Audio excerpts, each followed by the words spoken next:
요한복음 12장 12절에서부터 26절까지의 말씀, 신약성경 168면입니다. 이 말씀을 저와 함께 교독하겠습니다. 제가 먼저 읽겠습니다. 그 이튿날에는 명절에 온 큰 무리가 예수께서 예루살렘으로 오신다는 것을 듣고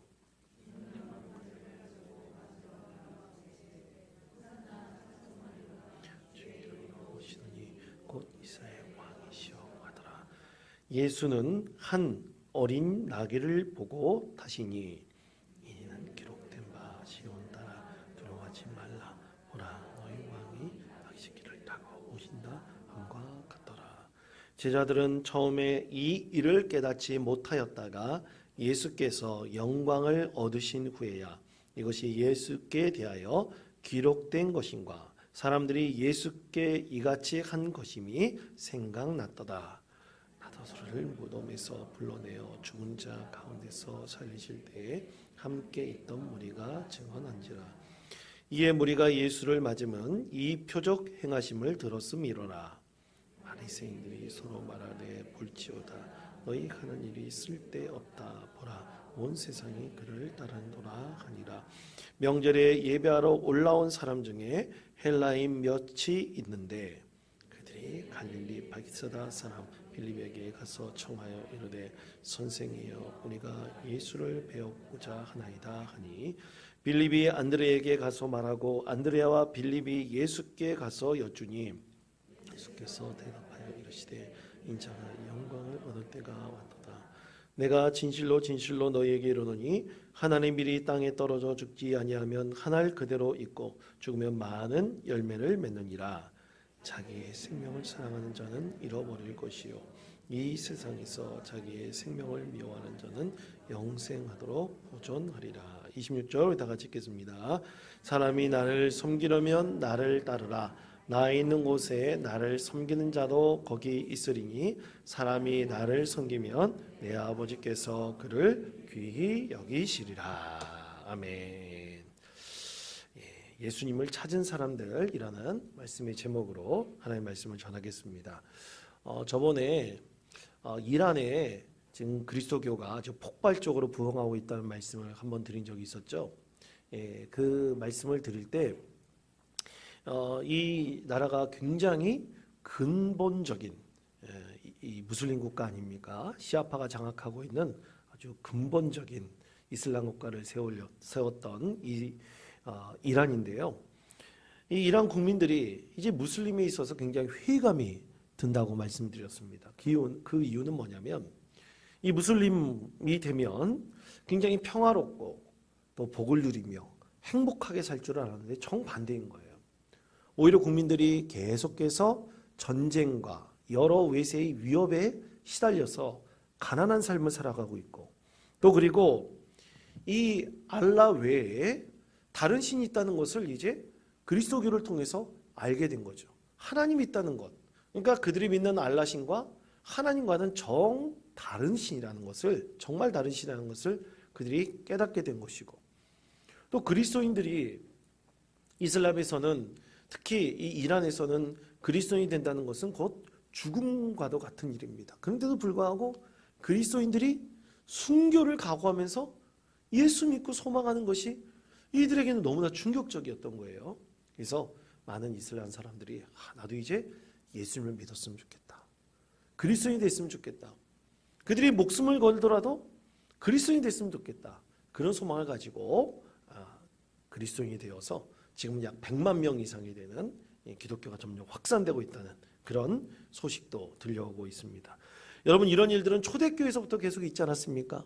초대교회에 우리 많은 그리스도인들이 예수님을 믿고 그리스도인이 되어 참으로 그 로마의 핍박 가운데서도 또 형장이 이슬로 사라지는 것은 둘째치고 많은 사람들에서 끔찍하게 사자밥이 되고 또 화형당하여 죽는 그런 참혹한 현장 가운데서도 신앙을 잃지 않은 많은 그리스도인들이 있었습니다.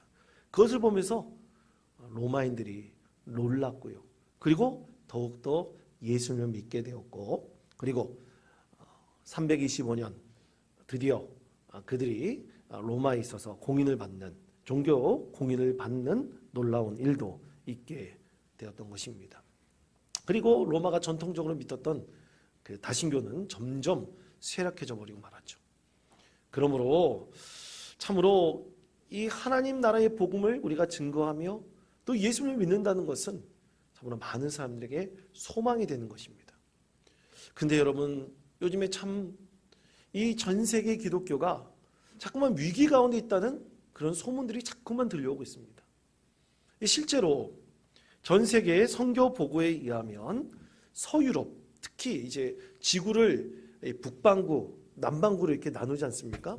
그러면 주로 기독교가 전파되었던 곳은 북반구를 중심으로 많이 전파가 되었습니다. 이 북반구 쪽, 특히 서유럽을 중심으로 하는 그리스도교는 점점점 이 쇠락하고 있는 그런 때라고 우리가 알고 있고요.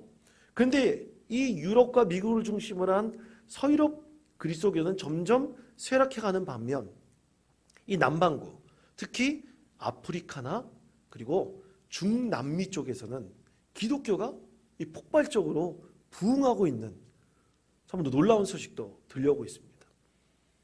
어떻게 보면 하나님께서 촛대를 옮기시는 거예요. 참으로 촛대를 옮기셔가지고 이제는 새로운 복음을 전파할 수 있는 곳에 하나님께서 은혜를 베풀어 주신 것이죠. 그러면 왜 이렇게 서구 기독교가 쪼그라들고 있는가? 특히 이 기독교가 아니지만 기독교의 확산을 주도하고 있는 나라가 중국입니다. 중국은 1억 명 이상의 그리스도인이라고 얘기를 합니다. 참 놀랐죠. 여러분, 중국 우리가 1억 명이라 그러면 엄청난 숫자잖아요. 그런데 중국 사람들이 1억 명이라 그러면 별로 많다고 생각들 안 하더라고요. 우리나라 사람 그리스도인이 한 1,000만 명 된다. 지금은 좀 쪼그라들었지만 1,000만 명 된다 그러면 중국 사람들 눈 깜짝도 하지 않아요. 자기네들은 1억 명의 그리스도인들이 있으니까 눈 깜짝도 하지 않더라고요. 여하튼 그렇게 외면당하고 소외당했던 제3세계나 또 낙후됐다고 여겨지는 이 중남미, 아프리카 같은 데서 기독교가 폭발적으로 부흥하고 있는 분명한 이유가 있습니다. 여러분, 그것은 소망, 희망을 주는 종교가 바로 우리 그리스도교라는 것을 많은 사람들이 이제 인식하고 깨닫고 있기 때문이죠.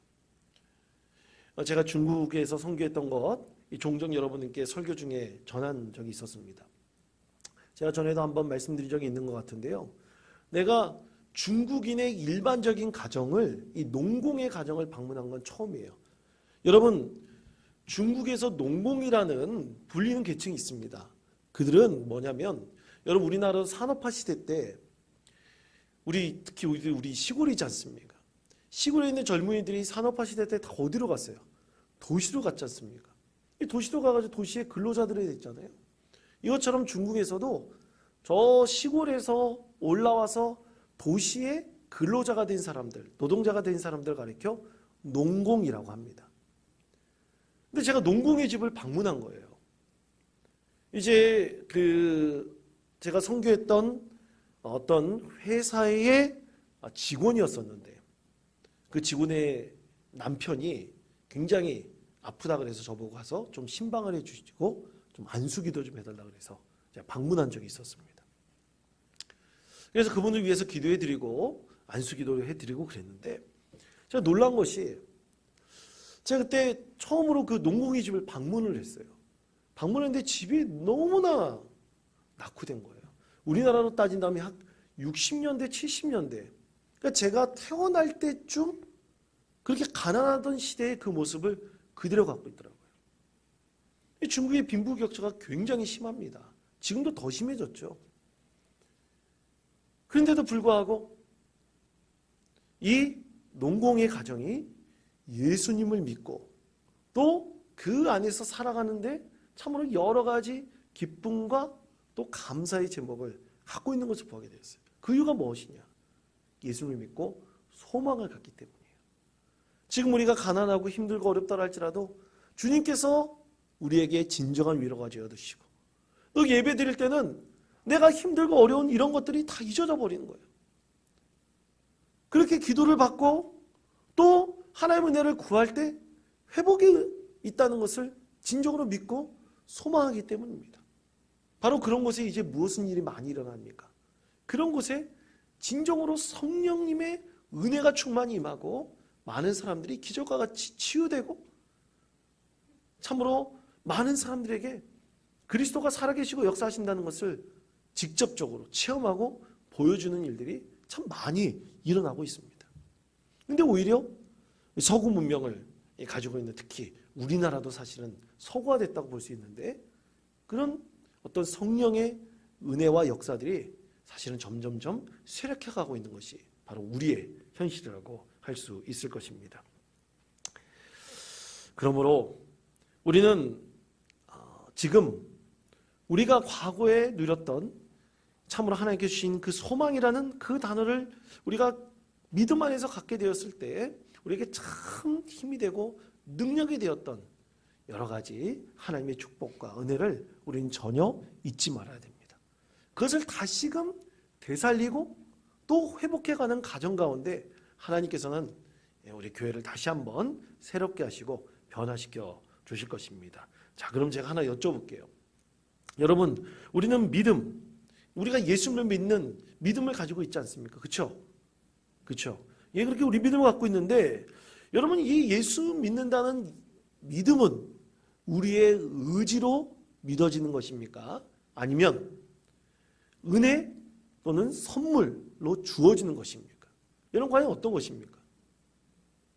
당연히 후자겠죠.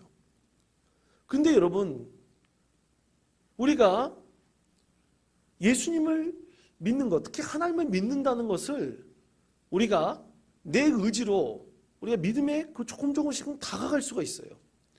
예를 들어서 혹자들이 창조론과 진화론에 대해서 서로 대립하고 갈등할 때가 있습니다. 논쟁할 때가 있어요. 그런데 우리 예수님을 믿는 우리는 당연히 창조론을 우리가 믿고 있죠. 그런데 예수를 믿지 않는 사람들 중에서도 세상이 창조되었다고 믿는 사람들이 있습니다. 여러분, 그것은 과연 뭐라고 말할 수 있을까요? 그것은 개인이 갖는 신념, 자기의 생각, 의지라고 말할 수가 있는 거예요. 그렇게 봤을 때 여러분, 우리는 하나님을 믿는다? 하나님께서 살아계신다? 이런 것은 우리가 가지고 있는 어떤 의지로 하나님을 믿고 다가갈 수가 있어요. 근데 뛰어넘지 못하는 것이 있습니다. 그것은 뭐냐면 예수님이 나의 진정한 주님이 되어신다는 믿음을 갖는 거예요. 이상하게 하나님께서는 살아계시고 역사하셔서 이 세상을 창조하셨다는 것을 믿는 사람들이 있지만 그건 자기 의지로 믿는 거예요. 그런데 예수님이 나의 주님이 되시고 예수님께서 부활하셨다는 것을 쉽게 믿지 못하는 거예요. 그것은 바로 하나님께서 주신 은혜의 선물로만 우리가 믿을 수가 있는 것입니다. 그것이 뛰어넘는 거예요. 극복하는 거예요. 이성적으로 하나님이 살아계신다 알 수 있지만 우리가 예수님이 나의 진정한 주님으로 영접하고 또 부활하신 예수님, 그분이 살아계시고 역사하시고 나의 진정한 주님이 되신다는 것은 하나님이 주신 은혜의 선물로서만 우리는 그것을 이해하고 받아들일 수 있습니다. 그때 삼위일체 하나님을 우리가 온전히 믿을 수 있게 되는 것입니다. 자, 이렇게 믿음이 하나님께서 우리에게 주신 선물이라면 우리는 어떻게 해서 예수님을 찾고 예수님을 만날 수 있을까요? 오늘 말씀에서 예수님을 찾아온 사람들이 있습니다. 예수님을 찾아온 사람들은 과연 어떤 사람들이고, 그리고 그들은 어떤 목적을 가지고 예수님을 찾아왔을까요? 오늘날의 예수님을 찾아온 것과는 다릅니다. 2000년 전에 예수님께서 예루살렘 성에 입성하실 때 예수님을 찾아온 부류들이 있어요. 그들은 왜 예수님을 찾아왔고 무엇을 찾기를 원하였을까요? 오늘 말씀의 배경은 예수님께서 3년의 공생의 마지막 해를 사실 때 예수님께서 예루살렘 성에 들어오셨죠. 그리고 예루살렘 성에 들어오실 때 참으로 거룩하고 아름다운 모습으로 예수님께서는 많은 사람들의 환영을 받으면서 예루살렘 성에 들어오셨습니다. 그때 예수님을 찾아온 사람들이에요. 첫 번째 부류 사람들이 있습니다. 그들은 명절을 지키러 온 무리들이었어요. 사람들이었습니다. 자, 요한복음 12장 12절 13절 말씀 우리 다 같이 한 목소리로 읽겠습니다. 그 이튿날에는 명절에 온 큰 무리가 것을 듣고 종려나무 가지를 가지고 맞으러 나가 외치되 호산나 찬송하리로다 주의 이름으로 오시는 이 곧 이스라엘의 왕이시여 하더라. 아멘. 자, 오늘 말씀에서 예수님을 찾아온 가장 첫 번째 사람들은 누구냐?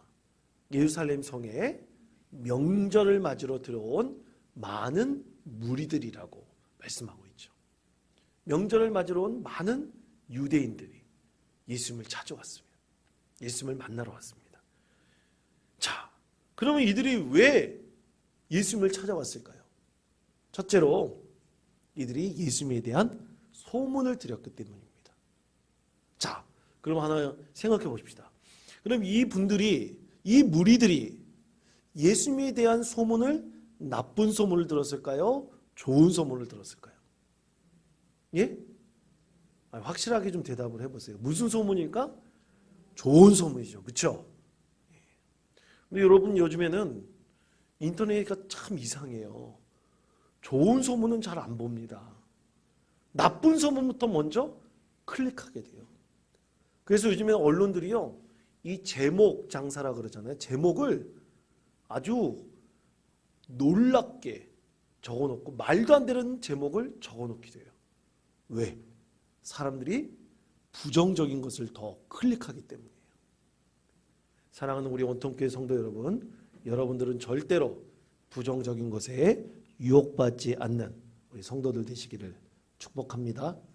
예. 제목 장사에 빠지면 안 돼요. 요즘에 뉴스상에 보면 참 안 좋은 것들이 너무나 많습니다. 우린 더 좋은 것을 취하고 접하며 또 하나님 나라의 영광을 위해서 사용되는 성도들이 되어야 될 것입니다. 그래서 예수님을 찾아온 무리들은 대부분 예수님에 대한 좋은 소식을 듣고 왔어요. 예수님에 대한 좋은 소식을 들었기 때문에 예수님을 보고 싶었던 거예요. 대체 어떤 분이지? 그분이 대체 얼마나 많은 사람들을 구원하였는지, 치료하였는지 이런 것을 좀 보고 싶었던 것이죠. 그래서 예수님을 찾아오고 예수님을 환영하였던 것입니다. 오늘날 우리가 선교하는 교회, 또 복음을 전하는 이 교회로 우리가 굳게 서기 위해서는요, 여러분 우리도 좋은 소문이 나는 교회가 되어야 할 것이라고 믿습니다. 여러분 교회에 오실 때 보면 오늘 교회 오실 때 여러분 잘 봤는지 모르겠습니다. 지금 이 빛이 어느 정도 이제 어두워졌는지 모르겠지만 이 교회 지금 올라오는 입구 쪽에 오른쪽에 그 산책로 쪽이 다 개관된 거 보셨죠? 예, 다 개관된 거 보셨죠? 그럼 참고로 말씀드립니다만 교회에서 한 건 아닙니다. 교회에서 한 건 아니고 이 면사무소에서 그쪽을 좀 개관한다고 그렇게 이제 하고 있더라고요. 어떻게 참 감사하다는 생각이 듭니다. 우리는 돈 한 푼 들이지 않았는데 교회 주변이 이렇게 깨끗해지는 거 보니까 참 하나님께서 우리 교회를 통해서 또 뭔가 이루시려는 것이 있지 않나 그런 기대하는 마음을 갖게 됩니다. 아멘. 예. 그런데 이 산책로 공사를 하는데 거기 공사하신 분 어떤 한 분하고 이렇게 얘기를 하게 됐어요. 수고하시니까 제가 그분들에게 아침에 커피를 한 잔 또 타드리면서 얘기를 하게 됐습니다. 얘기를 하게 돼가지고 이게 하다 보니까 그 한 분이 자기 조카가 우리 교회를 나온다는 거예요. 반갑지 않습니까? 그래서 제가 성함을 여쭤봤어요. 근데 제가 모르는 사람이에요. 교회 나오는 분이 아니에요. 네, 알고 봤더니만 가까운 여러분 우리 교회를 원통 장로교회라고 부릅니까? 원통교회라고 부릅니까? 그건 우리들끼리 그렇지 사실 공식적인 명칭은 원통교회로 되어 있어요. 우리는 원통 장로교회라고 해도 되지만 원통교회라고 되어 있는 경우가 이 지도상이나 뭐 이런 데 보면 잘 그렇게 되어 있습니다. 그래서 원통교회라는 이름을 가진 교회가 몇 개 있어요. 그러니까 이분들 헷갈리신 거죠. 이렇게 얘기해 보니까 이 교인이 몇 명입니까? 교회가 어떻습니까? 물어보시는 거예요. 그러니까 당연히 제가 말씀을 드렸죠. 그럴 때 여러분 커피도 한 잔 차드리고 먹을 것도 있으면 좀 드리고 그렇게 하는 이유가 뭡니까? 대화를 하는 이유가 뭐예요? 그분들에게 교회라는 곳이 담장 높은 큰 절벽과 같은 그런 곳이 아니라 누구든지 올 수 있고 누구든지 믿을 수 있는 교회라는 것, 좋은 이미지를 보이게 하기 위해서인 것입니다. 여러분 전도에 관한 책 중에서 제가 과거에 읽었던 책 중에 이미지로 전도하는 꿈의 교회라는 책이 있어요. 이미지로 전도하는 꿈의 교회. 여러분 우리 교회 이미지가 좋아야 됩니다. 그래서 여러분 절대로 밖에 나가서 교회 욕하지 마세요. 교회 좋은 얘기만 하십시오. 그리고 여러분 얼굴이 바로 교회의 이미지입니다. 장로님은 장로님대로, 목사는 목사대로, 또 권사님은 권사님대로, 안수집사님은 안수집사님대로 선한 영향력을 미쳐야지 교회의 이미지가 좋아지는 것입니다. 그래서 많은 사람들이 먹을 것만 많이 사준다고 요즘에는 이미지가 좋아지잖아요. 여러분 요즘에 아이들에게 야 내가 먹을 거 사줄 테니까 뭐 하다 해달라 그러면 애들이 뭐라 그러는지 아세요? 사주지 않아도 된다 그래요. 요즘에 안 먹으려고 그럽니다. 오히려 자기가 돈 내놓고 사서 먹는데 그거 가지고 사람들이 이미지가 좋아지는 것은 결코 아닙니다.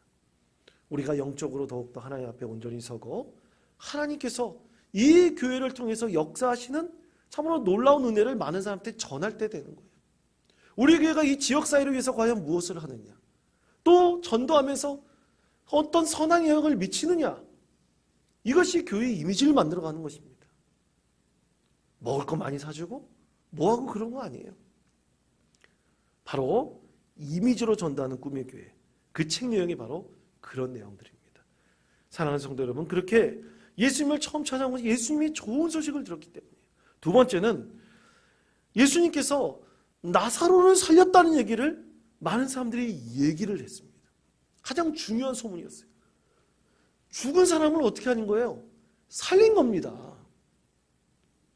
죽은 사람을 살렸다는 얘기가 이게 도저히 들을 수 없는 얘기인데 누가 했다고요? 예수님이 했다는 거예요. 이 얘기를 듣고 정말로 많은 사람들이 예수님을 찾아왔습니다. 정말 이적을 일으키는 분인가? 죽은 자를 살릴 수 있는가? 보고 싶었던 거예요. 사랑하는 성도 여러분, 교회는 이성적으로 합리적으로만 이루어지는 것이 결코 아닙니다. 교회의 진정한 머리는 누구십니까? 예수 그리스도예요. 그리고 교회는 성령님께서 역사하시고 운행하시는 곳이 되어야 됩니다. 기적과 같은 은혜가 있어야 돼요. 그 기적과 같은 은혜를 기도함으로 체험할 수 있는 교회가 되어야 됩니다. 사랑하는 성도 여러분, 그러므로 늘 기도의 자리를 찾으시며 또 하나님께서 영적인 충만함을 우리 가운데 주시기를 늘 구하고 애쓰며 많은 사람들에게 진정한 소망이 될 수 있는 믿음의 교회 만들어 가시기를 축복합니다. 그러기 위해서 우리는 참 노력해야 돼요. 특히 새가족이 오잖아요. 이번 주에도 새가족이 온다고 그렇게 얘기하신 분들이 있습니다. 새가족이 온 것 참 놀라운 일이에요. 이 시골에 있는 우리 교회에 새가족이 이렇게 많이 온다는 것은 하나님의 진짜 축복입니다. 그리고 여러분 두려워할 줄 알아야 돼요. 그 새가족을 보내주실 때, 우리에게 맡겨주실 때 우리가 반드시 해야 하는 것이 있는 건데 다른 데 관심을 가지면 안 돼요. 그분들을 양육하고 바로 세우는데 최선을 다해야 됩니다. 그분들의 귀한 손님처럼 대접을 해야 돼요. 그러기 위해서는 새가족들에게 반가운 얼굴로 맞이하고 말 한마디라도 더 하고,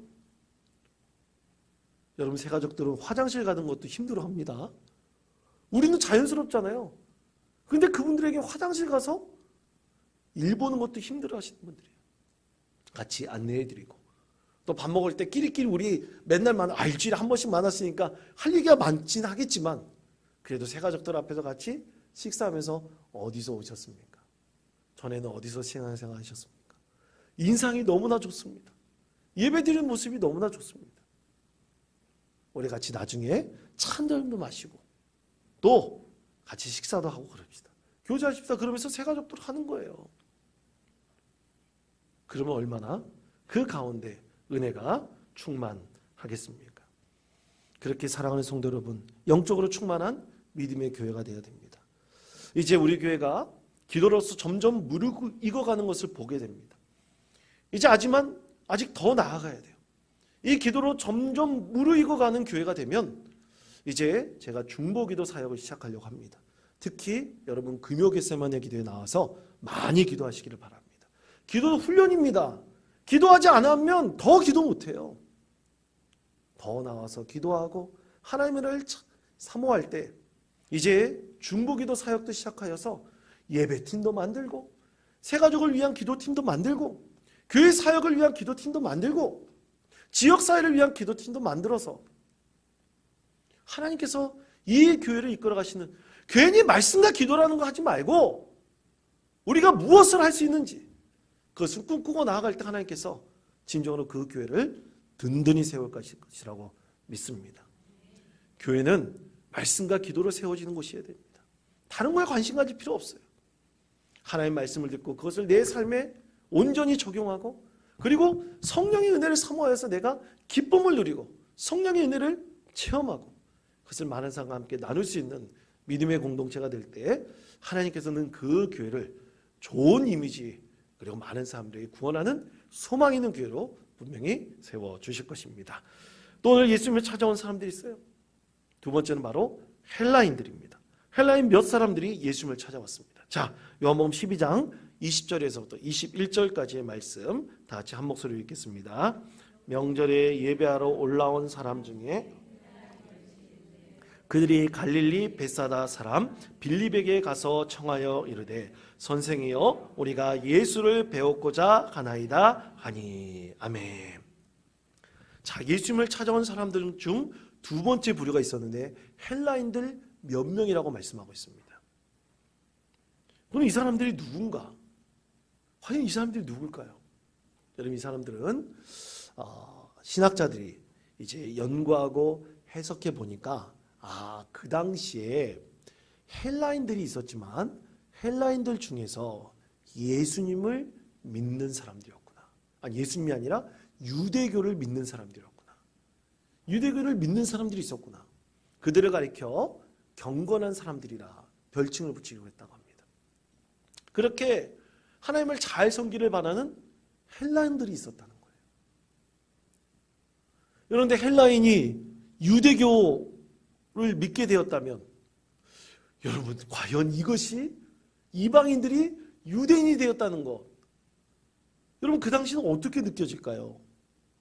모르겠습니다. 과거에 구약시대의 전통에 따르면 이방인이 유대인 된다는 거 쉽지가 않아요.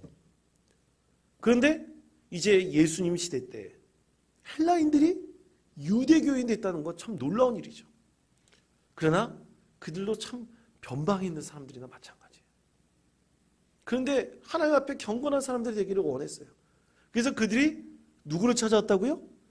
예수님을 찾아왔습니다. 그럼 예수님을 찾아와서 그들이 가장 원하는 것은 무엇일까요? 경건한 사람들이잖아요. 하나님 알기 원하는 사람들이잖아요. 그러면 하나님 말씀을 듣기를 원하였겠죠. 자, 그것에 대해서 말씀하고 있습니다. 요한복음 12장 24절에서부터 26절까지 말씀 다 같이 한 목소리로 읽겠습니다. 내가 진실로 진실로 너희에게 이르노니 죽지 아니하면 하나의 그대로 있고 죽으면 많은 열매를 맺느니라. 자기의 생명을 사랑하는 자는 잃어버릴 것이요 이 세상에서 자기의 생명을 미워하는 자는 영생하도록 보존하리라. 사람이 나를 섬기려면 나를 따르라.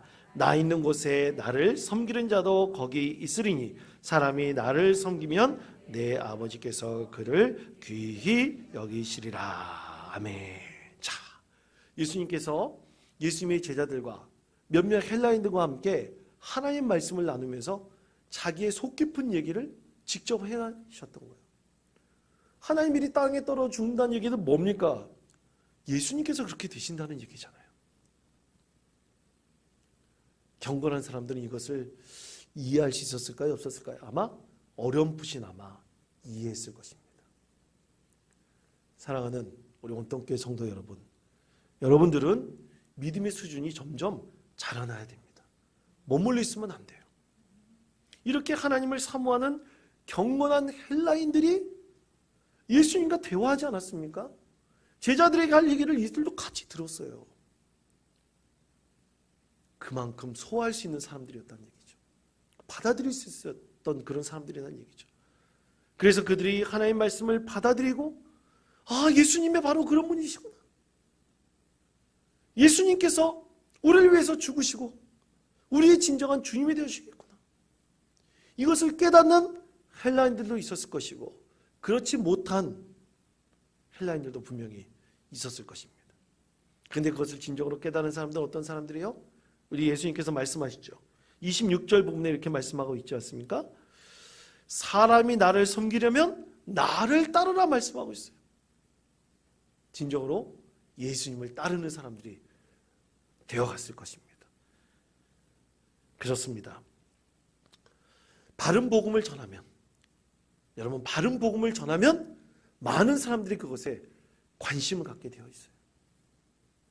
바른 말씀이 선포되는 것, 그것에는 많은 사람들이 몰리게 되어 있습니다. 요즘에 성장하는 교회들, 하나님 말씀이 바르게 선포되는 교회들이기 때문입니다. 큰 교회라고 다 받을 게 하나님 말씀이 선포되는 것이 아니에요. 역동적이고 새로운 은혜가 경험할 수 있는 그런 교회, 그런 교회로 성도들이 몰리게 되어 있어요. 왜 그럴까요? 오늘 말씀대로 헬라인들이 나오지 않습니까? 경건한 이 유대교를 믿게 된 이 헬라인들이 예수님께 나왔잖아요. 그것을 사모하는 사람들이 분명히 있단 말입니다. 그런 사람들이 바른 복음을 전하고 바른 말씀을 선포하고 진정으로 말씀과 기도가 세워지는 교회에 몰리게 되어 있습니다. 그것이 영적인 원리예요. 사랑하는 성도 여러분, 우리 교회가 이런 교회가 될 수 있도록 우리 함께 기도하고 애쓰고 하나님의 은혜를 사모하는 저와 여러분 되시기를 축복합니다. 그것이 진정한 부흥이에요. 경건한 사람들 많이 모이는 것. 그래서 그 경건한 영향력이 믿음이 연약한 자들에게도, 참으로 힘들어하는 자에게도 함께 전파되어서 함께 위로를 얻고 소망을 얻고 은혜를 얻는 믿음의 공동체를 이루어가는 것입니다. 자연스럽게 그 교회는 하나님께서 역사하시는 교회가 되는 거예요. 하나님만 생각하며 기쁨이 넘치는 교회가 될 수 있는 것입니다. 사랑하는 원통교회 성도 여러분, 여러분은 우리 교회를 어떤 교회 만들기를 원하십니까? 하나님 나라의 비전이 늘 선포되고 그것을 위해서 애쓰고 성령의 충만함을 경험하고 기도함으로 말씀으로 세움을 얻는 교회가 되기를 원하십니까? 아니면 그저 그런 교회 되기를 원하십니까? 이제 여러분들이 선택하셔야 됩니다. 여러분들이 추구하셔야 됩니다. 여러분들이 기도하셔야 됩니다. 여러분들이 간절히 소망해야 됩니다. 성도들이 소망하지 않고 간절히 바라지 않으면 아무 소용이 없습니다. 오늘 헬라인들, 그 몇몇 하나님을 경외하는 자들이 예수님께 나와 간절히 복음의 말씀을 듣기를 원했다는 사실을 여러분 깊이 묵상하시며 우리도 늘 예수님을 찾는 사람들, 예수 앞에 나오는 사람들, 말씀을 사모하며 기도하기를 애쓰는 성도 되시기를 간절히 축원드립니다.